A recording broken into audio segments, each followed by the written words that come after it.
हाँ, बन गया फोन। ठीक, पिछली वाली प्राइस क्या थी?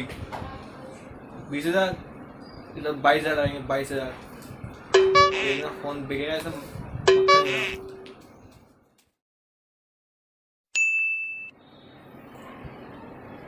गुप्ता जी, हेलो गुप्ता जी, हाँ बताइए। अरे फ़ोन लॉन्च कर दिया। प्राइस, अरे वही अपना छोटू है रियलमी, उसके एकदम बराबर वाली 500 रुपये कम करके प्राइस लगा दी बिल्कुल मार्केट में। स्पेसिफिकेशन तो बिल्कुल सेम डाल दी, कोई दिक्कत थोड़ी है जी। उसने भी बार डाल दी, पिछले चोरी किए थे उसने, हमने भी डाल दिए इस बार वाली सेम करके। 500 रुपये कम रखिए, पब्लिक आई थी उड़ते उड़ते। देख रहे ना, पहली सेल में स्टॉक आउट होगा, वो भी 2,000 वाला कम से कम। अरे 10,000 यूनिट बोल सर जी, लाओ 2 करोड़ यूनिट बिकेंगे। 2 करोड़ आराम से, इज्जत से बिकेंगे, इज्जत से देखना एकदम।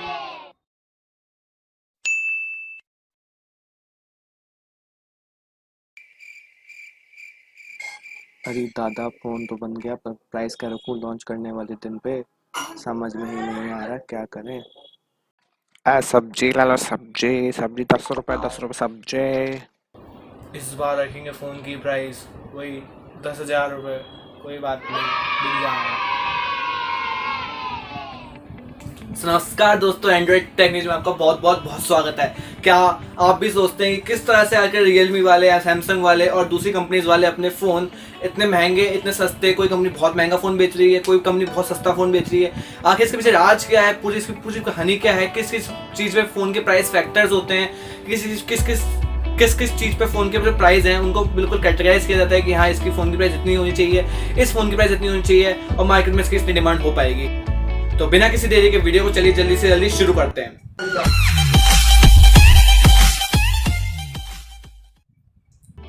तो दोस्तों, मैंने इस वीडियो को बिल्कुल 3 पार्ट में डिवाइड किया। सबसे पहले आता है एडवर्टाइजमेंट और सेल्स। उसके बाद आता है अपना रिसर्च एंड डेवलपमेंट, इसको हम कहते हैं R&D। और उसके बाद अपना तीसरा फैक्टर आता है अपना मार्केटिंग वैल्यू या फिर गुडविल।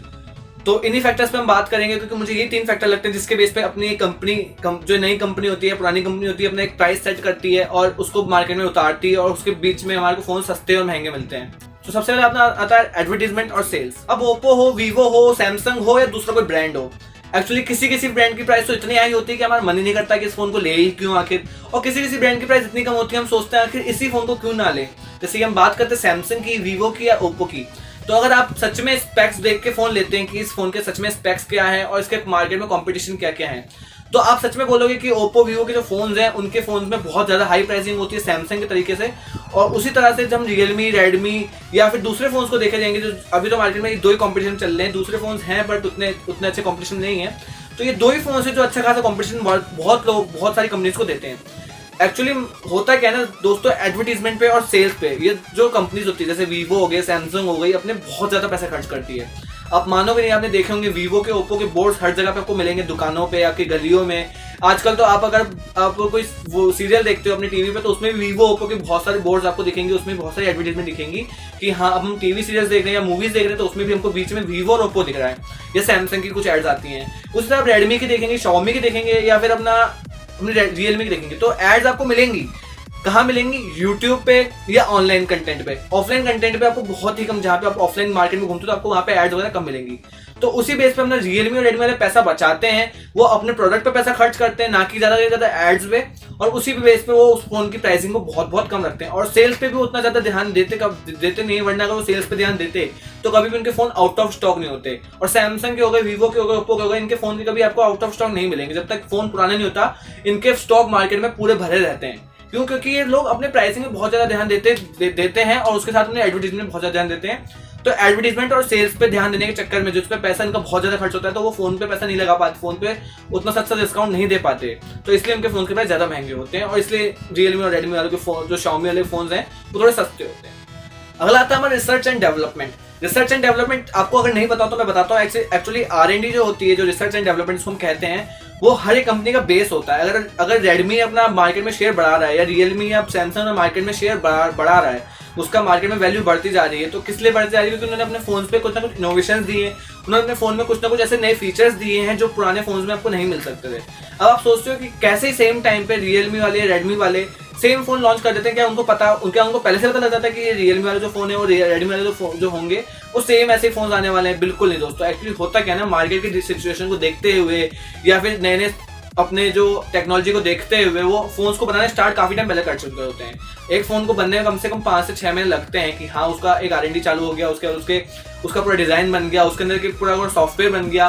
तो लगभग 4 to 5 मंथ्स तो कहीं नहीं गए एक फोन को बनने में।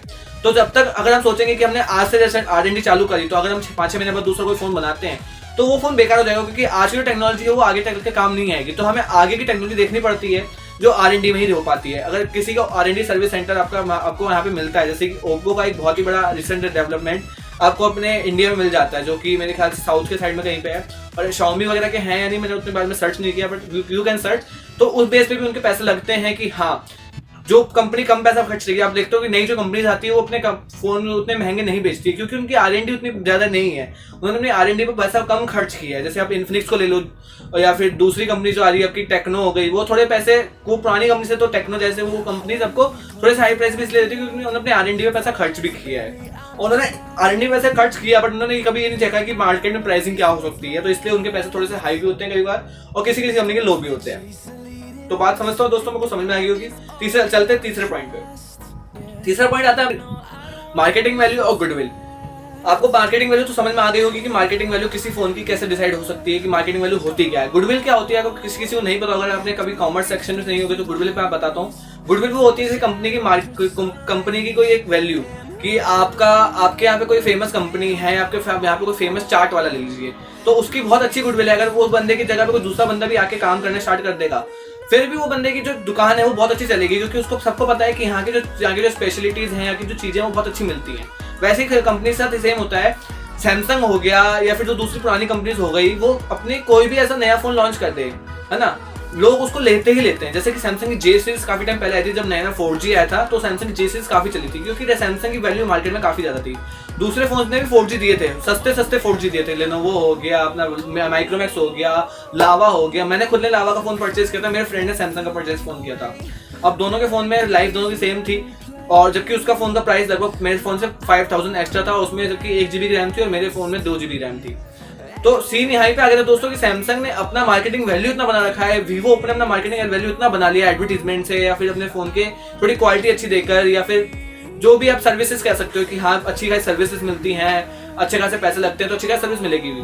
तो वहीं पे जैसे कि आप मार्केटिंग वैल्यू अपनी सैमसंग की देखो, दूसरे किसी फोन की कंपनी की देखो तो उतनी ज्यादा नहीं। रेडमी की तो नई आया तो उन्होंने मार्केटिंग वैल्यू बना ली है, बट फिर भी सैमसंग एक बड़े लेवल पर काम करता है। उसके बहुत सारे उसके खुद के प्रोसेसर्स बनते हैं। अब रेडमी के तो प्रोसेसर उसके नहीं बनते, सैमसंग खुद के प्रोसेसर बनवाता है। सैमसंग के खुद की वॉचेज हैं, सैमसंग का अपना पूरा एक ऐसा यूनिट है जहाँ पे सैमसंग ने पूरा नए फोन बना सकता है, मैन्युफैक्चर कर सकता है। रेडमी वालों के पास या जो रियलमी वालों के पास ऐसा कोई मैन्युफैक्चरिंग यूनिट नहीं है जो अपने पूरे के पूरे फोन एकदम नया उसके अंदर हर एक चीज खुद के बनी हुई हो, वो कहीं ना कहीं से इंपोर्ट होती है, एक्सपोर्ट होती है, उसके बाद ही वो सारा काम हो पाता है। दोस्तों मुझे उम्मीद है आप समझ सके होंगे कि कैसे हो सकता है। जैसे आप समझ जाइए कि कोई भी कंपनी तो अपने इन 3 फैक्टर्स को लेकर बहुत चलती है कि हाँ हमारी सच में मार्केट वैल्यू इतनी है कि हमें फोन का प्राइस इतना सेट करना चाहिए, हमारी क्या सच में इतनी अच्छी गुडविल है, कितना हमें फोन प्राइस सेट करना चाहिए, हमें ज्यादा एडवर्टाइजमेंट करनी चाहिए नहीं चाहिए, और हमारे मार्केट में जो R&D हमारी चली है वो कितनी अच्छी चली है, हमारा उस पर कितना खर्चा हुआ है। दोस्तों कंपनीज इसी पे कंपनीज जो होती हैं वो इसी पे अपना फोन का प्राइस सेट करती हैं। मुझे उम्मीद है आपको वीडियो पसंद आई होगी। मैंने ये वीडियो पहले ही बनाई हुई है, पर मैंने उस वीडियो को क्वालिटी देखी तो उसकी क्वालिटी बहुत ज़्यादा लो थी, क्योंकि मैंने वो 2 साल पहले बनाई थी, और मैंने इसको बिल्कुल फ्रेश इसलिए बनाया कि ताकि आप इसको समझ पाएं। दोस्तों प्लीज वीडियो को कमेंट कर दीजिएगा, चैनल को सब्सक्राइब किए बिना बिल्कुल मत जाइएगा। चैनल पर डेली ऐसा नया कंटेंट आता रहता है, कभी कोई टेक न्यूज, कभी कोई भी टेक गपशप, कोई भी लीक शीट्स, 2-3 तरह की सीरीज चल रही है चैनल पे। अर्न मनी की ट्रिक्स भी मैंने दे रखी है पिछले वीडियो में, तो you can go through watch it. Thanks for watching and like and support.